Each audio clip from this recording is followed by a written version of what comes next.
Moral of the story, if you think your knot is not great, or just a little bit of doubt, cut it and do it again.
That we got ourselves another keeper brown.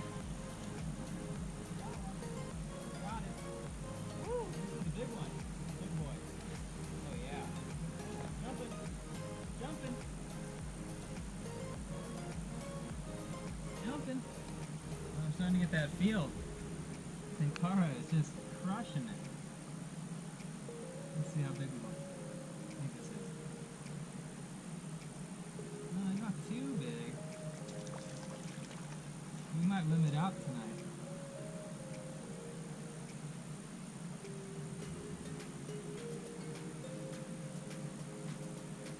Part of me wishes I had a net. Another one. This guy's a big one. Oh, shit. Good size one. Oh man, it's been nice to be able to, you know, catch this many trout on the regular, and we haven't even really hit peak time, but this guy is going in the bag. Let's try and catch one more. And then we gotta clean these guys and cook them up on the barbecue.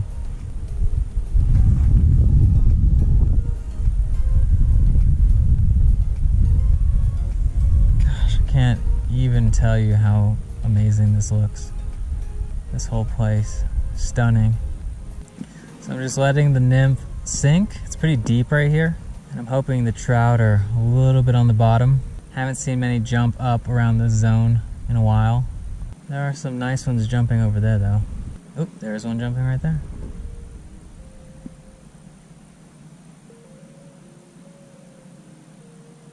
Hungry. We walked so far the last couple days, but this is probably my last great day of fishing. We're gonna hit up Bernice Lake tomorrow, but I can't really say if the fishing's gonna be any good. If we're lucky, we might be able to get some golden trout, but that's highly unlikely. Golden trout like to stay above 10,000 feet, which Bernice Lake is pretty high. I'm not exact, I think it's above 10,000, so fingers crossed. It's crazy how in Yosemite there's just different trout species in different areas. So like here is a big hotbed for brown trout. Back at Sunrise Lakes, that was a big hotbed for brookies. I think down in Tuolumne Meadows and some of the Merced River's lower areas, some rainbows are down there. I haven't caught a rainbow since I was a kid in Yosemite, so I would love to catch one here, but I doubt they're here. I think they're trying to bring back the the native rainbow population. I think the brown and maybe even the brookies are non-native. I think they might have been brought in here through the fisheries, and they've been kind of wreaking havoc on the ecosystem. Some of the different animals are getting endangered, such as some certain types of frogs and stuff like that. So they're actually asking anglers to come out here and catch and keep some of these fish to help reduce that threat to the native wildlife around here. So I'm just doing my part, figuring it out. Man, it was so hot about a last hour. I just want to feel one more bite.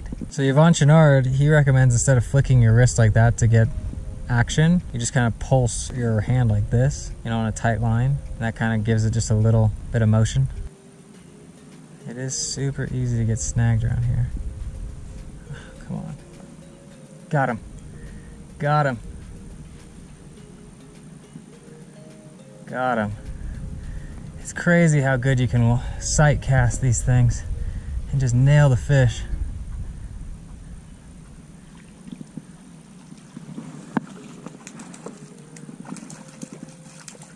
You can get their head out of the water. Oh shit. No, no, no, no, no. No, no, no, no. Keep the tension, keep the tension. Keep the tension. Here we go. Look at that. Beautiful. Right on the top of the lip. Oh man.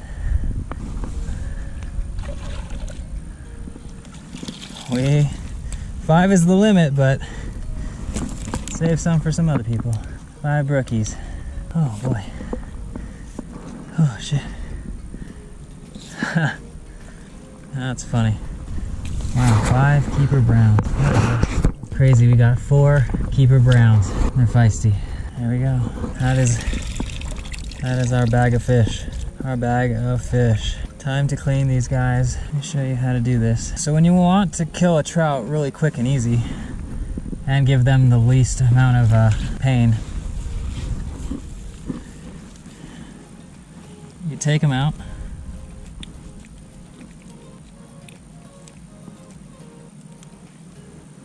Take them out of the bag.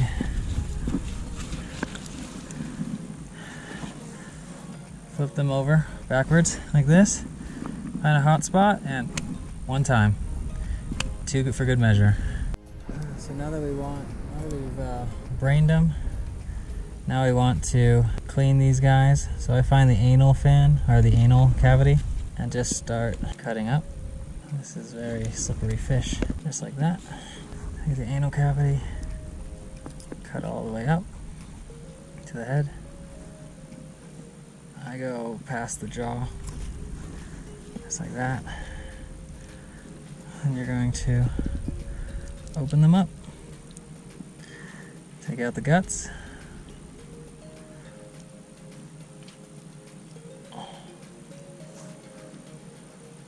Just like that, take out the guts.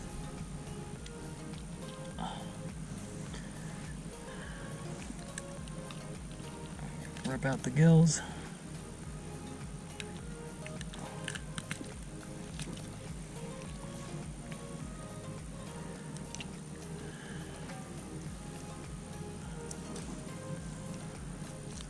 Just like that. A lot of times when you rip out the gills, the guts come with, and you can feed the other fish. Then you want to rinse them out. And see how there's this like black stuff right here? I like to scrub that out. It's like a bloodline or something. Just make sure you give it a good scrub. Make sure you have clean meat. Yeah, the brown trout are definitely not as pink skin or pink flesh as the brookies. Okay. We might do one more cleaner rinse somewhere. Got all this debris. This is good for now. Okay. 1 done. Put them in your bag.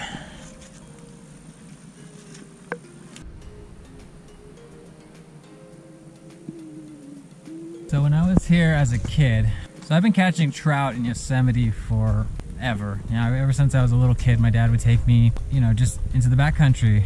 You know, first when I was 8, we did Half Dome, 9, Cloud's Rest, and then we started doing like the High Sierra camps, like this Merced Lake one is. And yeah, every time I had the opportunity, I would love to just run out and go fishing, but I had no idea how to do any kind of fly fishing or any of that. And since you can't use live bait here or any kind of bait that's not artificial, my dad made this, I like to call it the Johnny rig, which was a water bobber, so the clear ones that you can fill up with water, and that was put on a spinning reel with a leader that went to a fly. So technically I've been catching trout on a fly for a long time, but this is the first time I actually came out to Yosemite and really just focused on, you know, not using more than 1 fly or 1 or 2 flies, 1 method, Tenkara, and geez, if I had a Tenkara as a kid, I would have been slaying the trout.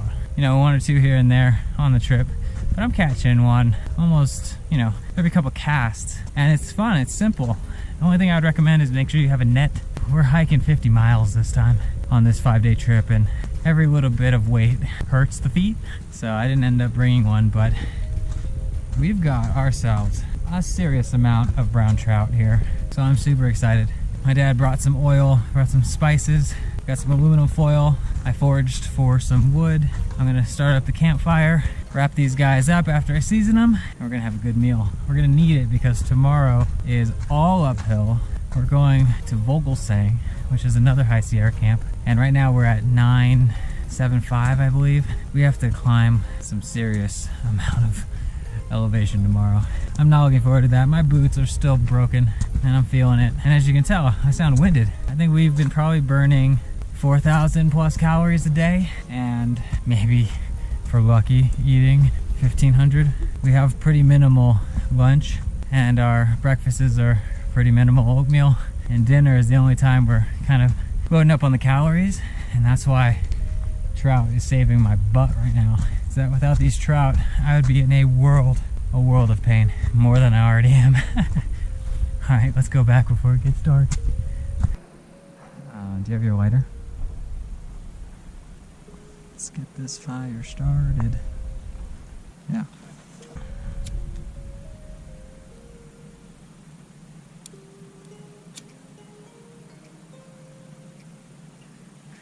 Hopefully this will take the mosquitoes away a little bit too.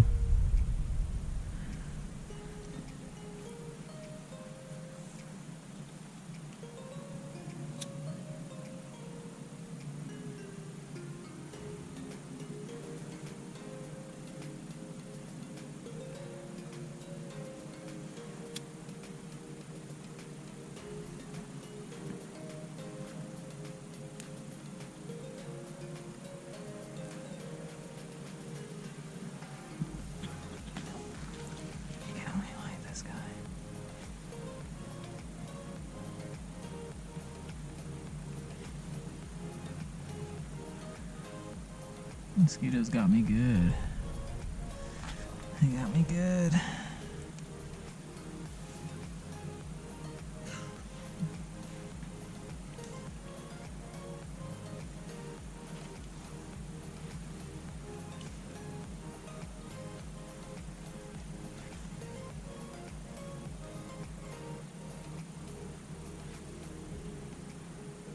Come on, paper. Paper is so wet.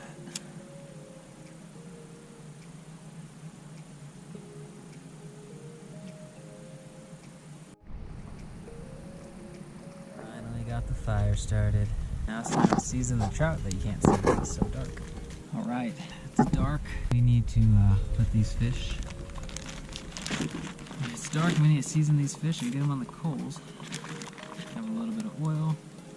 Got a little bit of aluminum foil. Got a little bit of seasoning.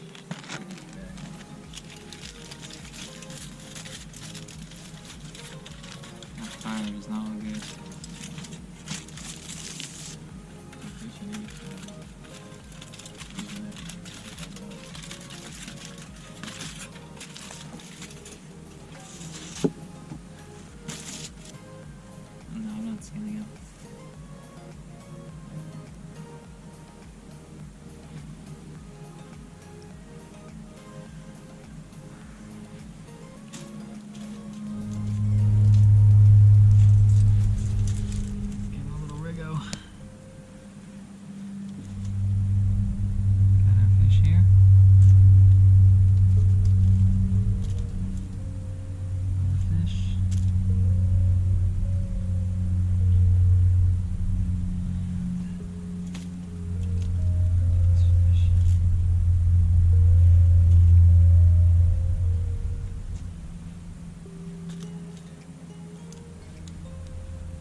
seasoning is this?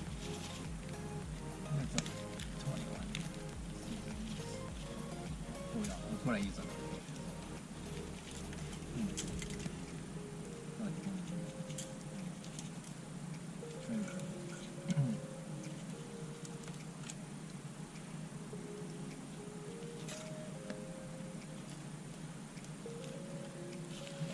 Enough seasoning for tomorrow's fish.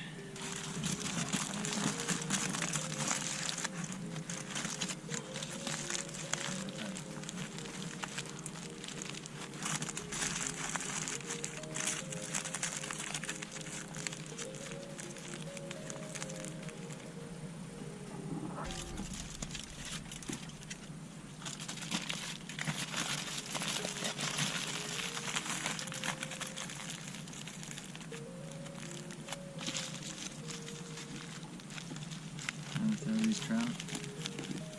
Burning.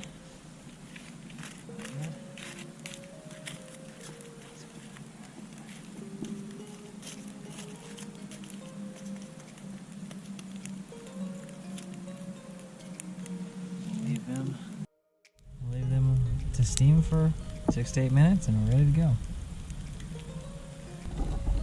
Sounds like it.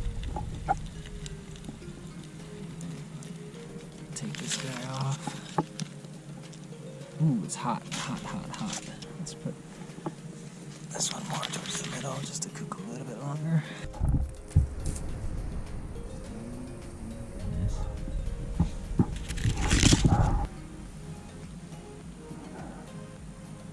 Let's see what that's like. How it turned out.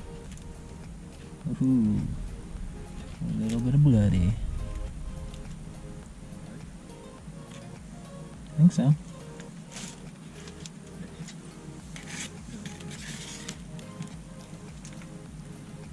It's not as cooked as I would have liked it though.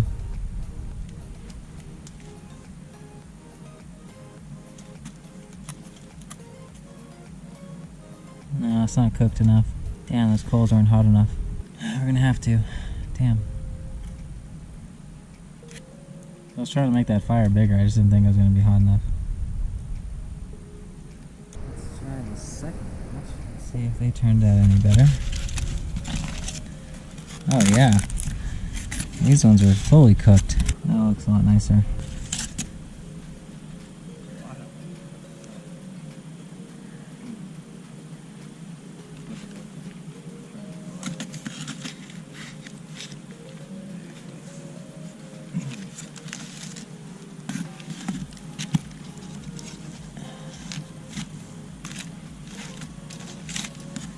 The skin on this one is actually peeling.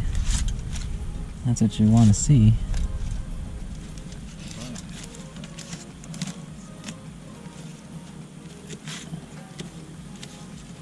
There we go.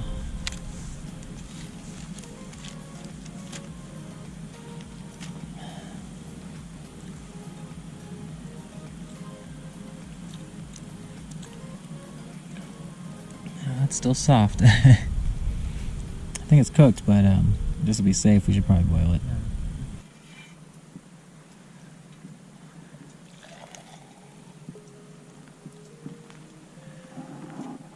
Fish broth? Yeah. Unfortunately, since the coals were not hot enough, we had to go to the boiling method. Sprinkle a little seasoning on this guy. Flavor for our boiled fish.